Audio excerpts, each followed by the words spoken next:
Our group decided to research the history of public safety unions and focused on three that we found most prevalent. I'm going to begin by discussing the International Association of Firefighters. The history of firefighter unions started in 1903, when they had very poor working conditions, such as 84-hour weeks, 24-hour shifts. Multiple fatalities were common. They were considered unskilled laborers, like factory workers. They could even make as little as 29 cents an hour. Prior to the IAFF formation, 17 locals affiliated with the American Federation of Labor. The president of the AFL at the convention started noticing the growing number of firefighters, and so then he decided to help to create the IAFF. 36 delegates met on February 28, 1918, to adopt a constitution and bylaws for the new union. It was ultimately to help firefighters in the context of better wage, improved safety, and greater service for their communities. Some general facts are that the headquarters are in Washington, D.C., Ontario, and Ottawa. The IAFF represents more than 300,000 full-time professional firefighters and paramedics and more than 3,200 affiliates. They are a member-driven organization for the fighters and by the fighters. The IAFF Political Action Committee, FirePAC, is among the top 0.5% of nearly 6,000 federally registered PACs in the country.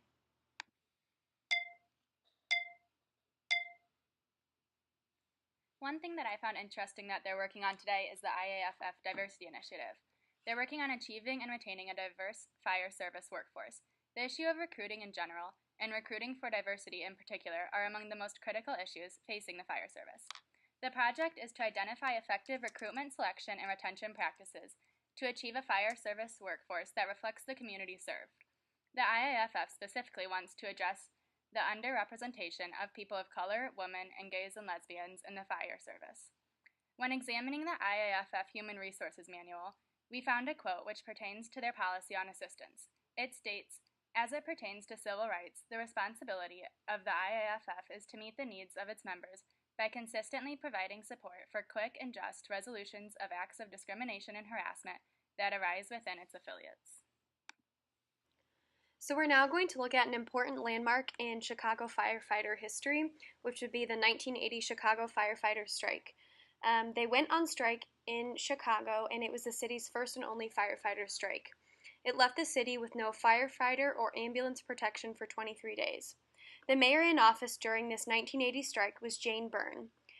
This strike divided Chicago's 4,350 firefighter and replacement workers. During the strike, 24 people unfortunately died in fires in Chicago. The local fire station in Chicago, which this happened to in the 1980s, is called the Chicago Firefighters Union Local 2. As they walked picket lines outside the city's firehouses, the strikers dubbed themselves as Brotherhood of the Barrel, or BOB, as stated on their uniforms, a reference to the fire-stoked cans that warmed them in the frigid winter days while on strike. The ultimate reason for the strike was that firefighters felt city was threatening them with contempt by not hiring enough workers, which therefore led to overworked firemen and unsafe working conditions. Finally, due to the danger the strike was causing the city, management decided to take it back to the bargaining table, and they settled on a contract which included a formal contract from the city that included provisions for holiday pay, overtime, staffing levels on engines, and a formal grievance procedure. In 1916, the Fraternal Order of the Police was created by Martin Toole and Delbert Noggle. They met with 19 other police officers in May of 1916 to have the first meeting. Shortly after the creation, the police officers began representing all police officers through this brotherhood. This was created by the men of this fraternal order because of the poor hours and working conditions that police previously had. Before 1916, police officers were required to work 12 hours a day, 365 days a year. They had incredibly harsh working conditions, such as bad working hours, lacking routine and safety equipment, no available vacation and holiday days, poor health benefits, deployment policy, and no promotional procedures. In the 19th century, those who started to unionize first were some of the best paid workers, whereas the disgruntled and abused workers like the police were some of the last to come together and seek the money and representation that they deserved. The National Conference of Police Associations was formed after the Fraternal Order of Police due to the changing need of law enforcement personnel. The NCPA was formed in 1954, and by 1966 they changed their bylaws to also allow Canadian police officers to join the force as a way to expand the union. This caused the NCPA to be renamed to the International Conference of Police Associations.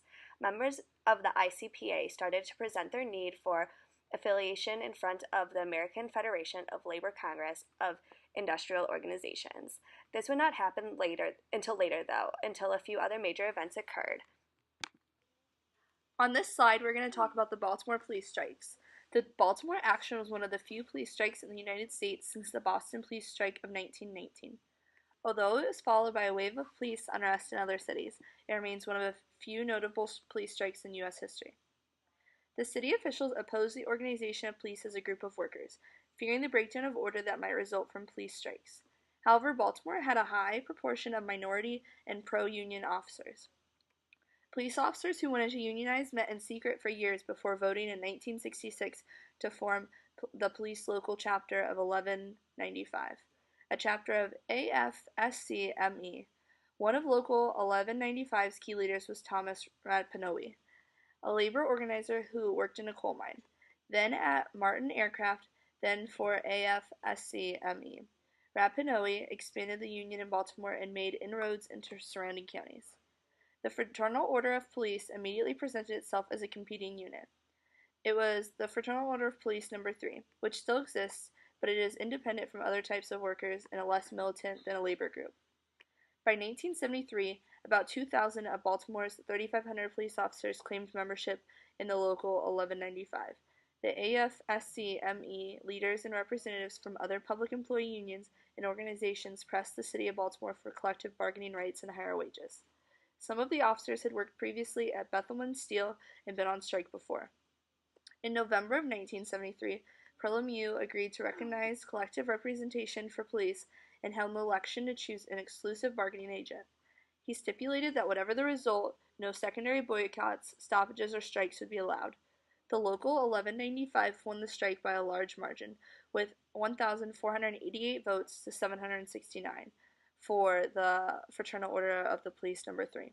The turnout was over 85%. After the Local 1195's victory, Rapinoe laid out a 26-point proposal for the city. Because this was a make-or-break deal, it was a break for many police officers, resulting in the Baltimore police strike of 1974. Then, the Baltimore police strike was a 1974 labor action conducted by officers of the Baltimore Police Department. The striking officers sought better wages and changes to the BPD policy. They also expressed solidarity with Baltimore's 700 municipal workers who were in the midst of an escalating strike action that began on July 1st, which started as a walk-off. On July 7th, the police launched a campaign of intentional misbehavior and silliness. The beginning was job actions that signaled their discontent. Officers would write lengthy reports on objects of very little value found alongside the road and would turn obvious samples of tobacco over to the police for drug analysis. There was a massive increase in traffic stops and a 1,000% increase in tickets issued. They even ticketed the mayor's limo twice. Then on July 11th, they began a formal strike. The department reported an increase in fires and looting, and the understaffed BPD soon received support from state police. The action ended on July 15th when union officials negotiated an end to both strikes. The city promised and delivered that police officers would get a wage increase in 1975, but refused amnesty for the strikers. The police commissioner, Donald P., revoked the union's collective bargaining rights, fired its organizers, and pointedly harassed its members. 5 years after the Baltimore police strike, the International Union of Police Associations was formed, which to this day is still in effect. This union was granted by the AFI-CIO and for the first time gave officers an independent voice in their line of work. The IUPA started to supply much better benefits that the NCPA and ICPA were not able to give. The current mission of this union is speaking with one voice, moving with one purpose. A major accomplishment of this union is that they were able to get over 8,000 officers from Puerto Rico to also join. A look at the union today shows that they pride themselves that members do not cost, but that it pays. As shown in the picture, they have 11 major benefits from joining the union. Overall, the police force has come a long way from the 12-hour workdays thanks to the IUPA. The Professional Air Traffic Controllers Organization. PATCO was founded in 1968, and at this time, U.S. controllers had poor working conditions. Many workers suffer from hypertension and other stress-related ailments at extraordinary rates. They're often forced to work up to 20 hours of overtime a week. Nearly 90% were leaving before retirement, with about 40% of those having to collect disability. In addition, the controllers had outdated equipment and outages. This was happening during a crucial moment in American political and economic history as our country was heading towards a recession. Unions had been severely weakened by the economic developments of the 1970s, and many factories closed, and employees began fighting with unions with a level of determination unseen since the New Deal. After 3 years of no contract with the Federal Aviation Administration, the frustrations of air traffic controllers boiled over into an illegal strike by PATCO on August 3, 1981. During this strike, they demanded shorter hours, higher pay, and updated computer equipment. President Reagan announced after the strike was underway that he would not negotiate with controllers involved in illegal activity. He gave the workers on strike 48 hours to come back to work or they would be fired. In the end, he ended up firing 11,345 employees out of around 13,000. He also banned the striking employees from being rehired and replaced those employees with the military.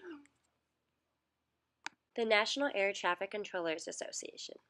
The Justice Department did pursue fines against the union PATCO. Within a month, the union was decertified and effectively broken. Unemployment in the United States was pushed up to over 10%. After the strike, the FAA hired large numbers of air traffic controllers, but employment did not return quite to the pre-1981 numbers. However, during this time, the number of flights grew in the industry. Therefore, the amount of workers and working conditions were not satisfactory. Representation was once again needed. So, in 1987, a new union was created called NATCO, the National Air Traffic Controllers Association. This was basically the rebirth of PATCO. The union was certified by the FLRA. They represent over 15,000 aviation safety professionals and protect the safety of the flying public. The effects of this strike were pretty impactful. The PATCO strike and the result of Reagan firing a huge amount of workers plummeted the amount of strikes that take place today. On average, there were 300 each year. Now there are about 30 that take place per year. In conclusion, the history of public safety unions have increased the public sector employee satisfaction and their overall safety today.